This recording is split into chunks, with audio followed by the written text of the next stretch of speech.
ಗುರುಗಳೇ ಇದು ಏನು, ಇದನ್ನು ಎಷ್ಟು ವರ್ಷದಿಂದ? ಇದು ಏನಿಲ್ಲ, ಇದು ಸುಮಾರು ಶತಮಾನ ವರ್ಷಗಳಿಂದ ಇದು ನಡೆದು ಬಂದಿದೆ. ಓಕೆ. ಏನು ಯಲ್ಲಮ್ಮನ ಚೌಡಿಕೆ ಅಂತಕ್ಕದ್ದು ಅಂದ್ರೆ ಯಲ್ಲಮ್ಮನ ಚೌಡಿಕೆನಾ? ಯಲ್ಲಮ್ಮನ ಚೌಡಿಕೆ ಅಂತ ಹೇಳ್ತೀವಿ. ಇದರ ಆಧಾರ ಮೂಲಕವಾಗಿ ಈ ತಾಯಿನಿಗೆ ಬೇಕಾಗಿರ್ತಕ್ಕಂಥ ಮೂಲ ಪದಾರ್ಥವಾಗಿರ್ತಕ್ಕಂಥ ಈ ಚೌಡಿಕೆ. ಇದೇನು? ಇದು ಎರಡೂ ಚೌಡಿಕೆನೆಯ. ಇದು ನಾವೇನ್ ಕರಿತೀವಿ ಅಂದ್ರೆ ಸುದ್ದಿ, ಇದು ಬಾರಿಕೆ ಅಂತ ಕರಿತೀವಿ ಅಷ್ಟೇ. ಹಾಗಾಗಿ ಹಿಂದೆ ರೇಣುಕಾದೇವಿಗೆ ಒಬ್ಬ ಅಣ್ಣ ಇದ್ದ. ಅವನ ಅಹಂಕಾರದಿಂದ ಜಮದಗ್ನಿಯನ್ನು ಕೊಂದ ಕ್ಷಣಕ್ಕೋಸ್ಕರವಾಗಿ ಪರಶುರಾಮನ ಶಿರವನ್ನು ಹರಿದು ಅವನ ದೇಹದಿಂದ ಮಾಡಿರ್ತಕ್ಕಂಥ ಈ ಮೂಲಾಧಾರವಾದ ಚೌಡಿಕೆ, ಕಾರ್ತಿವರನ್ನ ದೇಹದಿಂದ ಆಗಿರ್ತಕ್ಕಂಥ ಈ ಚೌಡಿಕೆ, ಇದನ್ನ ಆ ಪರಶುರಾಮರು ಒತ್ತು ಮೆರೆದು ತಾಯಿಗೆ ಸಂತೋಷಪಡಿಸಿದಂಥ ಬದುಕನ್ನು ಇವತ್ತು ನಾವು ಆ ವಂಶಕ್ಕೆ ನಾವು ಇವತ್ತು ಅದನ್ನು ಒತ್ತು ಆ ತಾಯಿಯನ್ನು ಕೊಂಡಾಡ್ತಾ ಆ ತಾಯಿ ಭಜನೆ ಮಾಡ್ತಾ ಹೀಗೆ ನಾವು ಹೀಗೆ ಬಾಳಿಕೆ ಬಂದ್ವಿ. ಓಕೆ. ಈಗ ಒಂದು ಹಾಡನ್ನು ನಮಗೋಸ್ಕರ ನೀವಿಬ್ರು ಹಾಡಿ ತೋರಿಸ್ಬೋದಾ? ತೋರಿಸ್ಬೋದು. Okay okay. ಗೋನ ಬಂಡಾರಮ ಕಂಜೇನ ಗುಡಿಯುವರ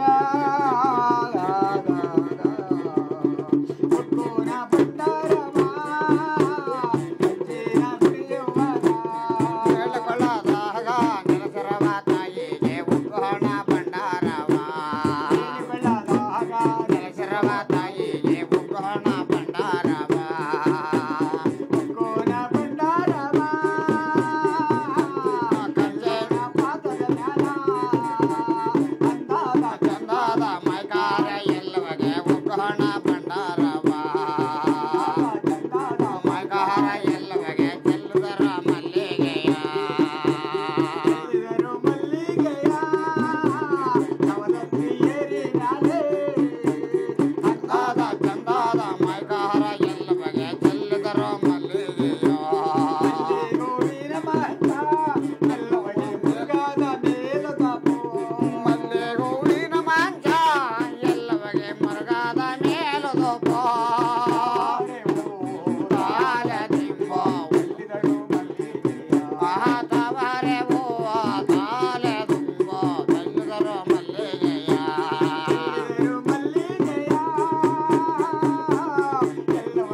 ತಲೆಯ ಮೇಲೆ